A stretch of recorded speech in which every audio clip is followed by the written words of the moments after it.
সামনে আসছে জন্মাষ্টমী। গোপালকে আমরা অনেক কিছু ভোগ রন্ধন করে দিই, তবে এই গোপাল ভোগ পায়েসটা যদি আপনারা গোপালকে রন্ধন করে দেন তাহলে কিন্তু গোপালের আশীর্বাদও পাবেন আর খেতেও কিন্তু দারুণ টেস্টি হবে। একবার করে দেখুন, আমার কথা বিশ্বাস করি। নমস্কার বন্ধুরা, মাই সিম্পল লাইফস্টাইল ব্লগে স্বাগত জানাই। আশা করি ভালো আছেন, আপনারা সুস্থ আছেন। জন্মাষ্টমী উপলক্ষে এই রেসিপিটা আপনাদের জন্য, পুরো রেসিপিটি দেখবেন, একটু স্কিপ না করে। খুব চটজলদি এই গোপাল ভোগ পায়েস তাড়াতাড়ি রান্না হয়ে যাবে। দেখে নিন আজকের রেসিপি। প্রথমে কড়াই দিয়ে দেবো 1 লিটার দুধ। আমি এখানে ক্যাভেন্টারের ডাবল টোন মিল্কটা ইউজ করছি। আপনারাও পায়েস বানাতে বা যে কোনো মিষ্টি ঘরে বানাতে এই মিল্কটা ইউজ করবেন। দেখুন আমি দেখিয়ে দিলাম, এই মিল্কটা অবশ্যই ইউজ করবেন, তাহলে কিন্তু দুধটা ভীষণ গাঢ় হবে, খেতেও ভালো হবে। দিয়ে দিলাম 1 চিমটে নুন। পায়েসে নুন দিলে একটু স্বাদ হয়। এবার দিয়ে দেবো, আমি এখানে 1 লিটার দুধ দিয়েছি, তাই জন্য চাল একটু মিক্সারে গুঁড়িয়ে নেব। 10 গ্রাম মতো চাল গোবিন্দভোগে। তারপর দিয়ে দেবো, চালটা কুড়োনোর পর দেখুন একদম ডাস্ট হয়ে গেছে। তারপর আমি দিয়ে দেবো 10 গ্রাম মতো নারকেল। এটাও ভালোভাবে গুঁড়িয়ে নিয়েছি মিক্সারে, আপনারা শিলেও গুঁড়িয়ে নিতে পারেন। দুধটা গরম হলে এই যে নারকেল আর গোবিন্দভোগ চালের যে গুঁড়োটা, সেটা দিয়ে দিলাম।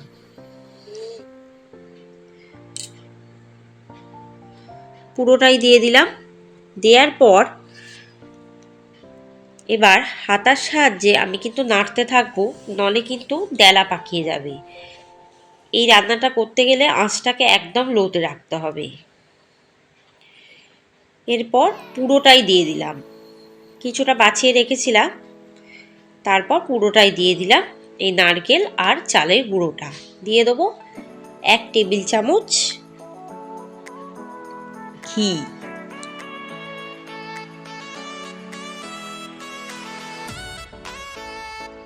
আর 50 গ্রাম কাজু গোটা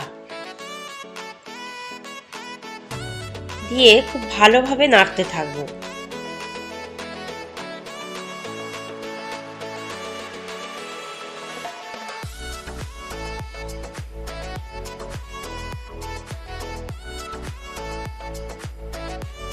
তারপর 15 মিনিটের জন্য ঢাকা দিয়ে রেখে দেবো। এবার আমি এখানে 150 গ্রাম পনির নিয়ে নিয়েছি। পনিরটাকে খুব চটকে চটকে ছানার মতো করে মাখবো, যেভাবে ছানা মাখি।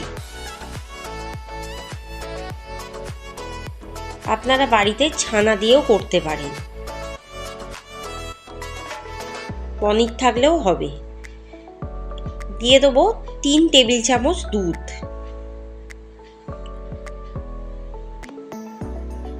আর দিয়ে দেবো 1 টেবিল চামচ ময়দা। দিয়ে খুব ভালোভাবে মাখতে থাকবো এটাকে, একদম চটকে চটকে হাতের প্রেসার দিয়ে দিয়ে মাখতে থাকবো, যাতে মাখাটা খুব ভালো হয়।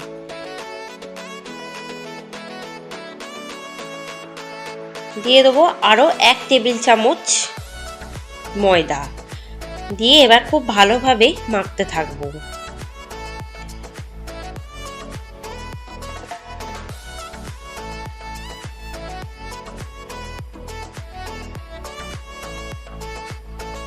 যত এটা মাখা হবে তত গোল্লা পাকানোতে ভালো হবে এটা।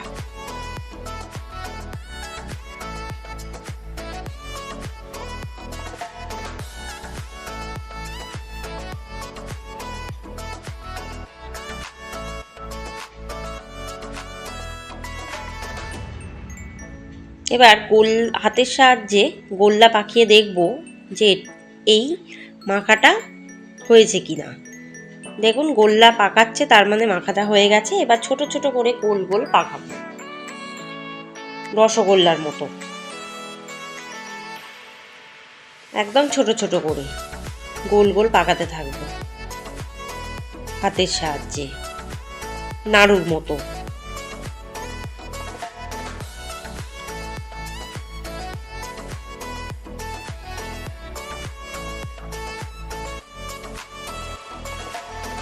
দেখুন সব গোল্লাগুলো আমার কিন্তু পাকানো হয়ে গেছে। হাতের সাহায্যে একটু গোল গোল শেপ দিয়ে দিচ্ছি। দেখুন এবার ঢাকাটা উঠিয়ে আমি কিন্তু একবার ভালোভাবে নেড়ে দেবো যাতে টেলা না পাকিয়ে যায়। তার জন্য দেখুন প্রায় দুধটা কিন্তু ঘন হয়ে গেছে, চালটাও 80% সিদ্ধ হয়ে গেছে, বোঝাই যাচ্ছে।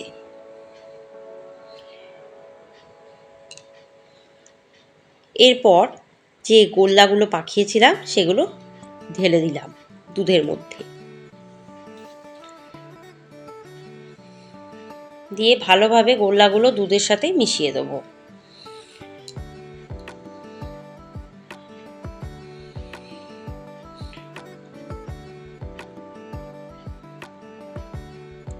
আবারও ঢাকা দিয়ে রাখবো, ঢাকাটা তারপর খুলবো 15 মিনিট পর। তারপর আরও 4 কাপ দুধ কিন্তু আমি অ্যাড করব।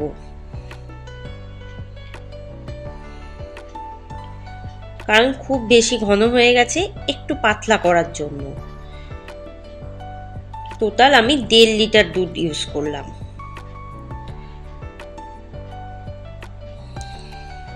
এভাবে প্রায় হাতার সাহায্যে নাড়তে থাকবো, প্রায় সিদ্ধ হয়ে গেছে। এবার আমি কিছু কিশমিশ আর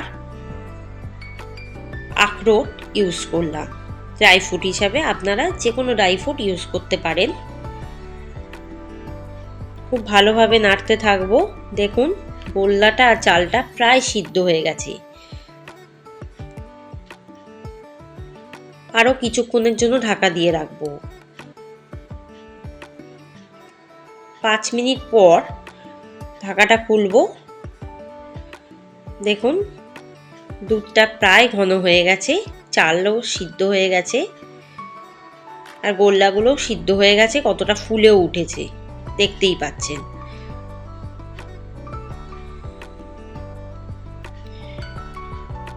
বারবার বলছি লো আঁচে একদম এটাকে রান্না করবেন, নলে কিন্তু পুড়ে যাওয়ার সম্ভাবনা থাকবে, তলায় ধরে যাবে, বসে যাবে, খেতে টেস্ট খারাপ হয়ে যাবে। দেখুন চালটা প্রায় সেদ্ধ হয়ে গেছে, দেখিয়ে দিচ্ছি আপনাদের, আপনারা নিজেরাই বুঝতে পারবেন।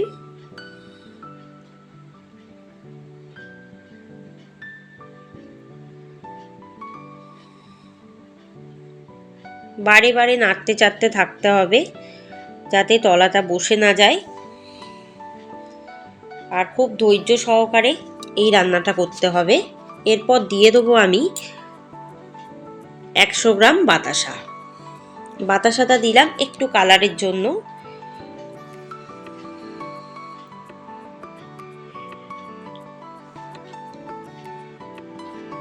আর যদি গুড় থাকে আপনাদের কাছে, গুড়ও ইউজ করতে পারেন। দিয়ে সাথে সাথেই নাড়তে থাকবো যাতে বাতাসাটা গলে যায়। বারে বারে নাড়তে বলছি কারণ হচ্ছে চালটা যেহেতু গুঁড়ো আছে ডেলা পাকিয়ে যাবে, তাই। আবার ঢাকা দিয়ে রাখবো। কিছুক্ষণ পর ঢাকাটা তুললাম, তুলে আমি কিন্তু আরও 1 কাপ মতো চিনি দিয়ে দিলাম। আমি আগেই বলেছিলাম বাতাসাটা কালারের জন্য দিলাম, খুব বেশি বাতাসা দিইনি, তাই মিষ্টির জন্য আরেকটু চিনি দিয়ে দিলাম। যদি আপনারা চিনি না দিতে চান না দিতে পারেন, বাতাসা দিয়েই করতে পারেন পুরোটাই।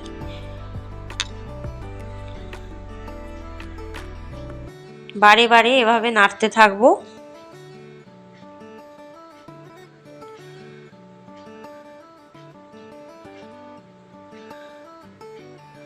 আরেকটু দুধটা মরিয়ে ঘন করে নেব।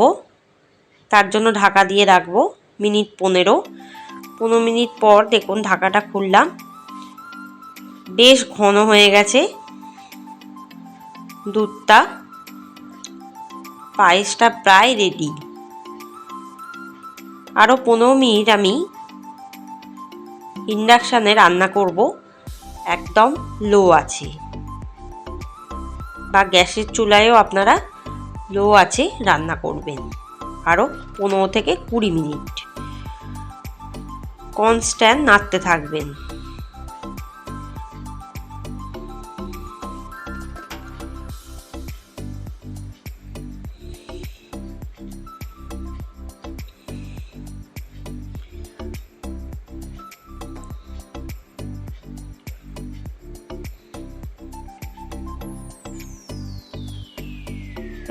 পায়েসটা প্রায় রেডি। এভাবে কিন্তু আপনারা ইন্ডাকশান বা গ্যাসটাকে অফ করে কিছুক্ষণ রেখে দেবেন, তারপর সার্ভ করবেন। আশা করি এই রেসিপিটি আপনাদের ভালো লাগবে। জন্মাষ্টমীর দিন এই ভোগটা গোপালকে নিবেদন করে দেখুন, ভীষণ ভালো লাগবে আপনাদের। রেসিপিটি ভালো লাগলে অবশ্যই কমেন্টে জানাতে ভুলবেন না।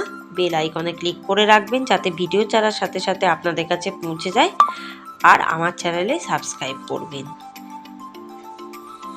ভালো থাকবেন, সুস্থ থাকবেন, সাবধানে থাকবেন, আমার চ্যানেলে চোখ রাখবেন। ওপর থেকে বিভিন্ন ড্রাই ফ্রুট কুচি ছড়িয়ে দিলাম। আমি এখানে আমন্ড, কাজু আর কিশমিশ ইউজ করছি। আপনারা যে কোনো মনের মতো ড্রাই ফ্রুট ইউজ করতে পারেন, ওপর থেকে ছড়িয়ে দেবেন, তাহলে দেখতেও ভালো হবে, খেতেও ভালো হবে, কথা দিলাম।